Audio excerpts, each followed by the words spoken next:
Hello, good evening, नमस्कार। स्वागत है आप सबका YouTube channel Kota dot education पर। और स्टूडेंट, हमने हमारा चैप्टर नंबर 2 स्टार्ट कर दिया है, जिसका नाम है स्थिर वैद्युत विभव तथा धारिता। और इसके 2 टॉपिक हम कवर कर चुके हैं, ठीक है ना, 2.1 और 2.2। 2.1 में हमने जान लिया था कि स्थितिज ऊर्जा क्या होती है और क्यों होती है। और इसके बाद जो अपना टॉपिक था 2.2, उसमें हमने जाना था कि विद्युत विभवांतर और विद्युत विभव क्या होता है।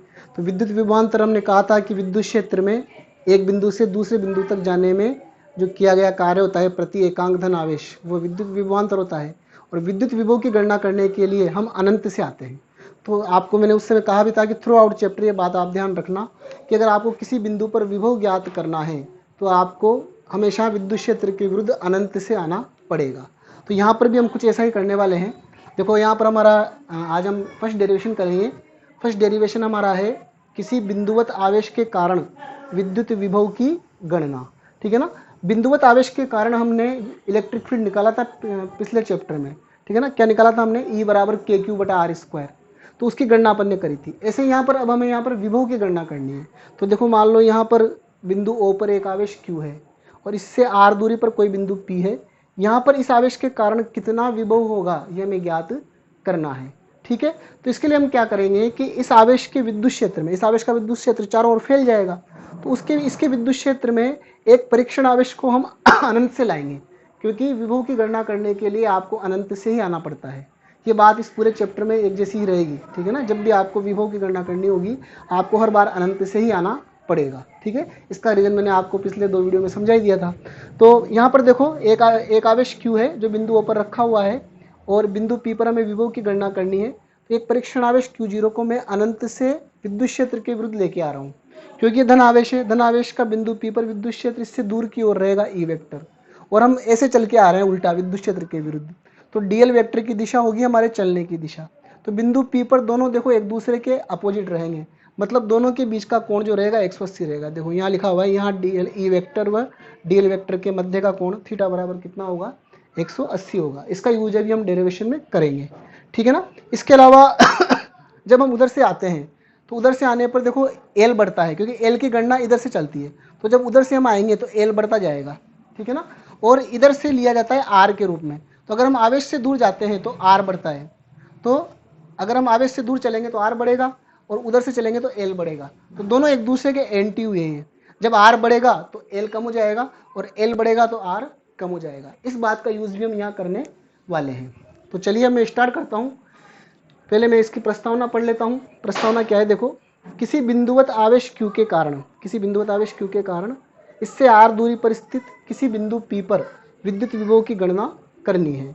इसके लिए हम परीक्षण धन आवेश को अनंत से इस आवेश के विद्युत क्षेत्र में बिंदु P तक लाते हैं। तब बाह्य बल द्वारा किया गया कार्य, ठीक है ना। बाह्य बल द्वारा क्यों कार्य किया जाएगा?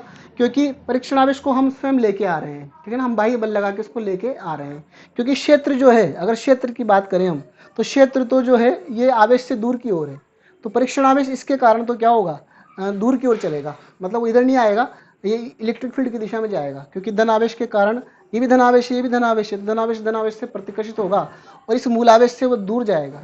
पर हम चाहते हैं कि उसको अनंत से किसी बिंदु P तक लाएं, मतलब इसके विद्युत क्षेत्र के अपोजिट लाएं।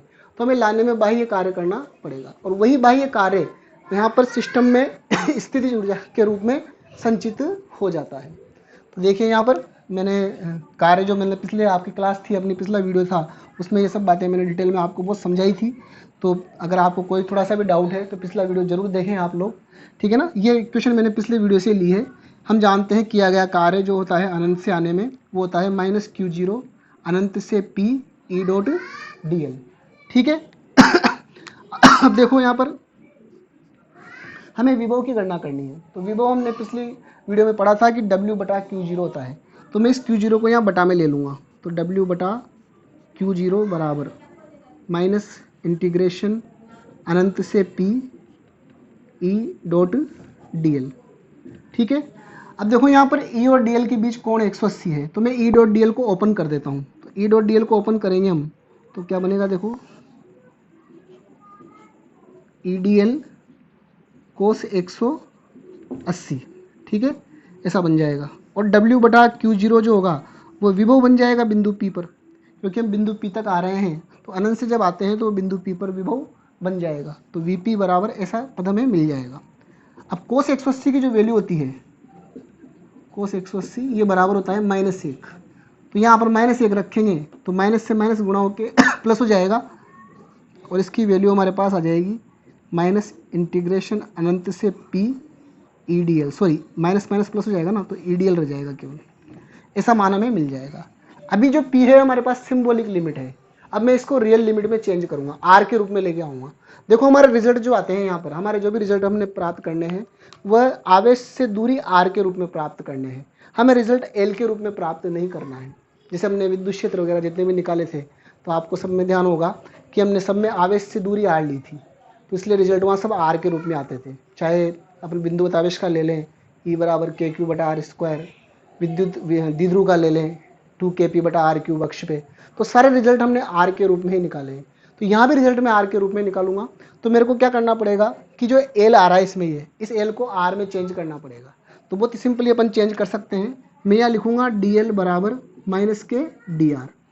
माइनस क्यों लगाया मैंने, क्योंकि जब L बढ़ेगा तो R क्या होगा, घटेगा, क्योंकि दोनों एक दूसरे के एंटी चल रहे हैं, वो एक बढ़ता है तो एक घटता है, ठीक है ना, इसलिए अपन लिखेंगे DL बराबर -dr।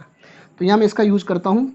अब एक चीज़ और ध्यान देना आप, मैं यहाँ लिमिट भी हटाऊंगा, ये P की जगह मैं R लूंगा, क्योंकि अपन देखो इस आवेश से देखा जाए तो इस आवेश से जब हम बिंदु P पर आ रहे हैं तो इस आवेश के सापेक्ष हम R दूरी पर आ रहे हैं, जो अपना मूल आवेश है इसके सापेक्ष हम R दूरी पर आ रहे हैं, तो इसका मतलब मैं अनंत से दूरी R तक आ रहा हूँ, ठीक है ना।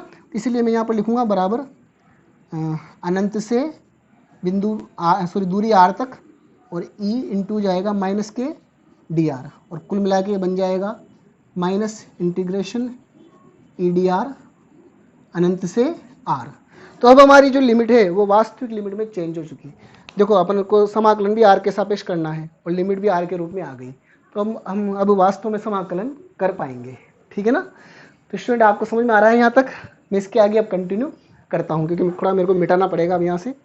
चलिए, तो अभी हाल जो हमने नीचे जहाँ तक हम पहुँच गए थे वह है VP, मतलब बिंदु P पर विभव minus integration infinite to R EDR। अब हमें यहाँ पर E की वैल्यू रखनी है। E क्या है, इस आवेश का विद्युत क्षेत्र, क्योंकि इसके विद्युत क्षेत्र में हम आ रहे हैं, तो किसी बिंदुवत आवेश का R दूरी पर जो विद्युत क्षेत्र होता है वो आप लोगों ने पढ़ रखा है, E बराबर होता है KQ/R²। हमने पिछले चैप्टर में इसको निकाला था, तो यहाँ पर मैं E की वैल्यू रख दूंगा KQ/R² dr और लिमिट लग जाएगी हमारी अनंत से R। फिर हम इसको VP बराबर, इसमें कांस्टेंट है जो -KQ, इसको बाहर ले लेंगे KQ को, क्योंकि दोनों कांस्टेंट है, ठीक है ना, क्योंकि चेंज जो हो रहा है वो केवल R हो रहा है, हम आवेश से या तो दूर जा रहे हैं या पास आ रहे हैं, ऐसा कुछ होगा। तो इसमें अपन क्या करेंगे कि R ही वेरिएबल है, इसलिए अपन ने R को अंदर रखा है, ठीक है ना। तो यहाँ पर 1/R² dr, तो हमें यहाँ पर देखो समाकलन करना है 1/R² का, ठीक है ना, R के सापेक्ष। तो ये समाकलन कैसे होगा, इसके लिए आपको ये एक समाकलन का फॉर्मूला होता है, इससे हो जाएगा ये, जैसे आपको इलेवन क्लास में सब पढ़ने को मिला है, इस फॉर्मूले से हम कर सकते हैं इसको। तो इस फॉर्मूले से कैसे किया जाएगा, देखो इसमें वेरिएबल वहाँ x के रूप में लिखा है, जैसे हम इसको ऊपर लेके जाएंगे, इस R² को जैसे अपन ऊपर लेके जाएंगे, 1/R² है, इसको जब हम ऊपर लेके जाएंगे तो R की घात -2 बनेगा। इसका मतलब यहाँ n की वैल्यू जो रहेगी वो -2 रहेगी। तो n की वैल्यू अगर अपन -2 यूज कर लें, 1/R² dr बराबर R की घात -2 dr, और इस फॉर्मूले का यूज करें तो R की घात -2 का n का मान -2 यूज करें तो हमारा रिजल्ट आएगा R की घात -2 + 1 बटा -2 + 1, तो कुल मिला के ये बनेगा -k 1/R। तो हालांकि ये समाकलन आपको आना चाहिए, पर फिर भी मैंने बता दिया। तो इसका समाकलन जो आएगा हमारे पास वो -1/R आएगा, और आगे जितने भी डेरिवेशन है सब में भी लगभग ये टर्म बार बार रिपीट होएगी, ठीक है ना। तो वो समाकलन आप याद भी रखें कि 1/R² का समाकलन -1/R होता है। तो देखिए यहाँ पर VP बराबर हो जाएगा माइनस का KQ, और इसका समाकलन -1/R, और हमारी लिमिट लग जाएगी अनंत से R, क्योंकि हम अनंत से R दूरी तक आ रहे हैं। अब ये माइनस माइनस तो प्लस हो जाएगा, ठीक है, और लिमिट अब रख देंगे अपन, तो आर की जगह आर रखेंगे तो 1/r ही आएगा। फिर बीच में फॉर्मूले का माइनस होता है, ये माइनस तो बाहर आके प्लस हो गया। जब अपन लिमिट ओपन करते हैं तो एक फॉर्मूले का माइनस आता है, तो माइनस मैंने लिया। और अब आर की जगह रखेंगे इन्फाइनाइट, क्योंकि ये दोनों वैल्यू इस आर की ही है, तो 1/इन्फाइनाइट। 1/इन्फाइनाइट जीरो होता है, किसी भी संख्या में अनंत का भाग देने पर वो जीरो बन जाती है। तो कुल मिला के हमारा रिजल्ट जो बचेगा यहाँ पर वो बचेगा KQ/R। तो इस तरह से मैं कह सकता हूँ कि किसी बिंदुवत आवेश का r दूरी पर जो विद्युत विभव होता है वह KQ/R होता है। यह हमारा रिजल्ट यहाँ पर आ गया है। इसको मैं लिखता हूँ इधर।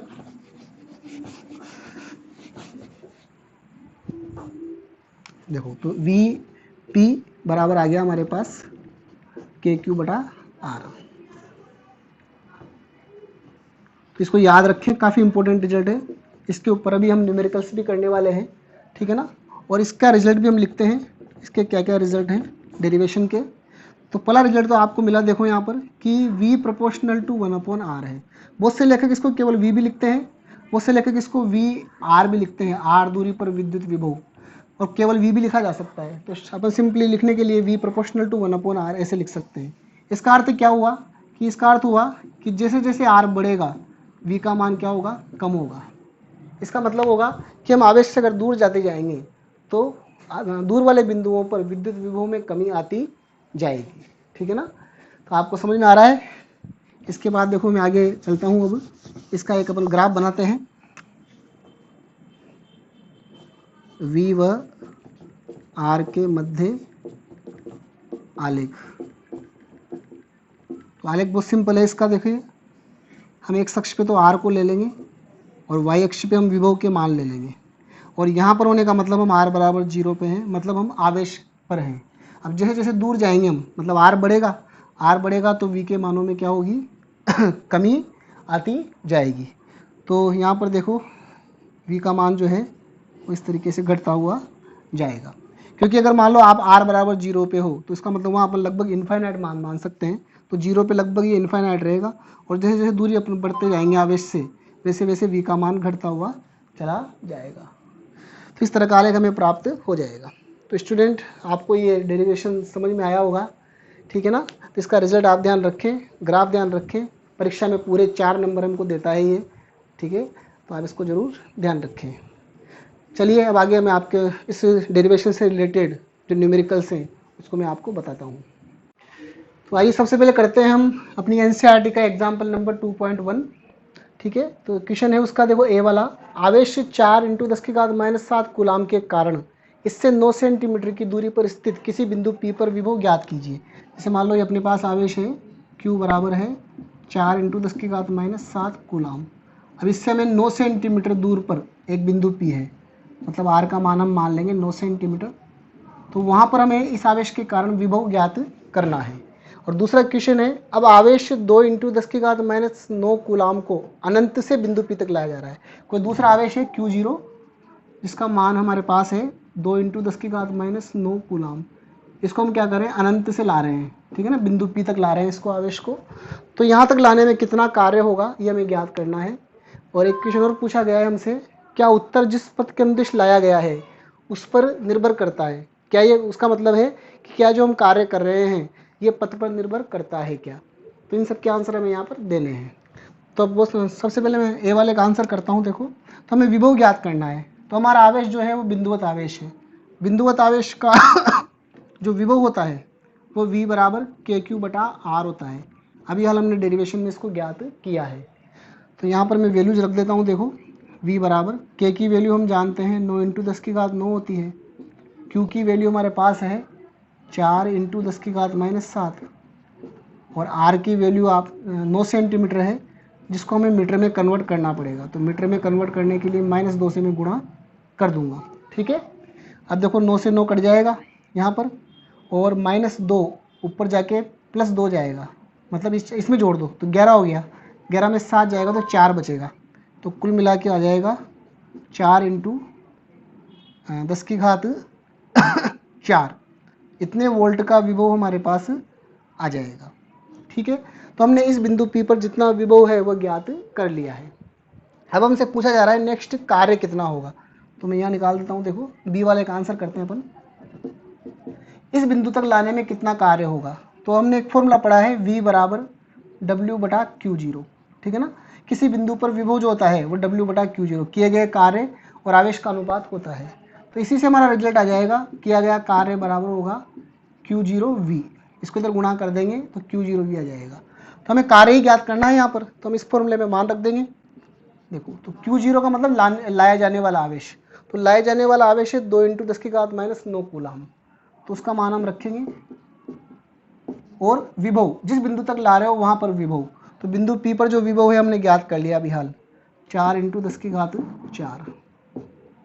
तो कुल मिला के इसको अगर आप हल करेंगे तो किया गया कार्य आ जाएगा आपके पास 8 × 10⁻⁵ जूल। इतना कार्य हमें करना पड़ेगा बिंदु P तक लाने में इस आवेश को, ठीक है। इसके बाद लास्ट क्वेश्चन का और आंसर देते हैं। क्या उत्तर जिस पथ के अनुदिश लाया गया है उस पर निर्भर करता है, मतलब ये कार्य पथ पर निर्भर करता है क्या। तो मैंने आपको बताया था कि ये कार्य होता है कूलाम बल के कारण, और कूलाम बल एक संरक्षी बल है, और संरक्षी बलों में किया गया कार्य पथ पर निर्भर नहीं करता है, केवल प्रारंभिक और अंतिम स्थितियों पर ही निर्भर करता है। इसलिए हम लिखेंगे यहाँ पर आंसर, नहीं कार्य पथ पर निर्भर नहीं होगा। इसका कारण भी दे सकते हैं, क्योंकि विद्युत क्षेत्र एक संरक्षी क्षेत्र है। कूलाम बल से भी दे सकते हैं, और विद्युत क्षेत्र के बारे में भी कह सकते हैं कि विद्युत क्षेत्र जो है एक संरक्षी क्षेत्र है, इसलिए यहाँ किया गया कार्य पथ पर निर्भर नहीं करेगा। तो हमारा न्यूमेरिकल कंप्लीट हो गया। नेक्स्ट न्यूमेरिकल में लेता हूँ। तो अगला क्वेश्चन हम करते हैं स्टूडेंट। क्वेश्चन है, बहुत अच्छा क्वेश्चन है। XY निर्देशांक तंत्र के मूल बिंदु पर 25 माइक्रो कूलाम का एक आवेश रखा है। देखो अपना ये XY निर्देशांक तंत्र है, और इसके मूल बिंदु पर एक 25 माइक्रो कूलाम का आवेश हमने रख दिया है। उसको अपन ने सिंबल भी दे दिया है, ठीक है। अभी कह रहा है कि बिंदु A/√2, A/√2 व A0 के मध्य विभवांतर ज्ञात करो। तो यहाँ पर दो बिंदु हमें मानने हैं, तो मैं एक बिंदु को तो A मान लेता हूँ, जैसे ये हमारा A बिंदु मान लेते हैं, और A बिंदु है हमारे पास A/√2, A/√2, और दूसरा बिंदु A0 है। तो अपन देखो y कोऑर्डिनेट 0 है, तो ये बिंदु x अक्ष पे रहेगा, ठीक है ना। तो वैसे तो अपन कहीं भी बना सकते हैं, पर अपन यहाँ पर x अक्ष पे ले लेते हैं। तो x अक्ष पे बिंदु B है A,0। तो हमें दोनों बिंदुओं के बीच का विभवांतर ज्ञात करना है, मतलब हमें VA-VB या VB-VA निकालना है। तो पहले मेरे को यहाँ पर इस विभवांतर को निकालने के लिए या तो VA और VB निकालने पड़ेंगे, और VA और VB हम बहुत आसानी से ज्ञात कर लेंगे, क्योंकि बिंदुवत आवेश के कारण किसी बिंदु पर विभव का फॉर्मूला होता है V = KQ/R। तो हमें बस क्या करना है, बिंदु A पर भी इस आवेश के कारण विभव ज्ञात करना है, और बिंदु B पर भी इस आवेश के कारण विभव ज्ञात करना है, ठीक है ना। तो उसके लिए हमें चाहिए कि दूरी, ठीक है। तो हमें यहाँ पर आवेश से बिंदु तक की दूरी चाहिए। तो इस दूरी को मैं मान लेता हूँ R1, और इस दूरी को मैं मान लेता हूँ R2। अगर इस बिंदु को अपन O नाम दे दें तो OA = R1 और OB = है R2। तो R1 R2 आने के बाद हम A और B पर विभव ज्ञात कर पाएंगे। तो देखो पहले मैं R1 निकालता हूँ, यहाँ चित्रानुसार R1 बराबर, तो मूल बिंदु से इस बिंदु तक की दूरी, तो मूल बिंदु से दूरी का फॉर्मूला हमारे पास होता है √x² + y², ये फॉर्मूला हमारे पास होता है, ठीक है ना। तो यहाँ पर दूरी को निकालने के लिए x का मान तो है A/√2, A/√2 का होल स्क्वायर प्लस दूसरा बिंदु भी A/√2, A/√2 का होल स्क्वायर। अगर आपको ये डिस्टेंस वाले फॉर्मूले याद नहीं है तो मैंने 11th क्लास के लिए एक वीडियो अपलोड किया है निर्देशांक ज्यामिति का, उसमें आप ये देख सकते हैं, ठीक है। तो इसको अगर हम हल करेंगे, मूल बिंदु से दूरी के लिए इसको हल करेंगे हम, तो इसका जो वर्ग करेंगे देखो तो A²/2 आएगा, और इसका वर्ग भी A²/2 आएगा। तो कुल मिला के ये बन जाएगा हमारे पास A²/2 प्लस A²/2, और A²/2 जोड़ेंगे, मतलब आधा आधा जोड़ेंगे तो एक बार हो जाएगा। तो कुल मिला के बनेगा रूट का A², और इसका वर्गमूल लेंगे तो A बन जाएगा। इसका मतलब हो गया कि हमारे पास R1 दूरी जो है वो A के बराबर है, ठीक है ना, ये दूरी A के बराबर है। ऐसे अगर आप R2 निकालोगे तो R2 तो देखो डायरेक्टली A के बराबर ही आएगी, क्योंकि इसमें y कोऑर्डिनेट तो 0 ही है, तो R2 दूरी A के बराबर ही बनेगी, क्योंकि यहाँ से x अक्ष का जो कोऑर्डिनेट है वो A है, तो ये दूरी A के बराबर ही बनेगी। तो यहाँ पर अपन कह सकते हैं यहाँ हियर R2 बराबर कितनी है, A है। ठीक, अतः विभवांतर, अब हम विभवांतर निकालेंगे, अतः विभवांतर, तो विभवांतर अपन निकाल लेते हैं VA माइनस VB, ठीक है ना। आप VB माइनस VB निकाल सकते हो, कोई फर्क नहीं पड़ेगा। VA माइनस VB, A पर विभव माइनस B पर विभव, तो A पर विभव कहलाएगा KQ बटा R1 माइनस B पे विभव कहलाएगा KQ बटा R2, ठीक है ना। आवेश दोनों जगह विभव इसी आवेश के कारण है, तो ऊपर आवेश एक जैसा आएगा और दूरियां इसके लिए R1 इसके लिए R2, ठीक है।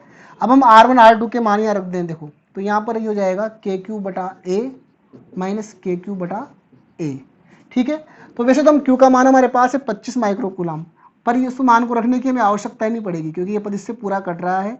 इसका मतलब क्या हो गया कि दोनों बिंदुओं के बीच विभवांतर शून्य है।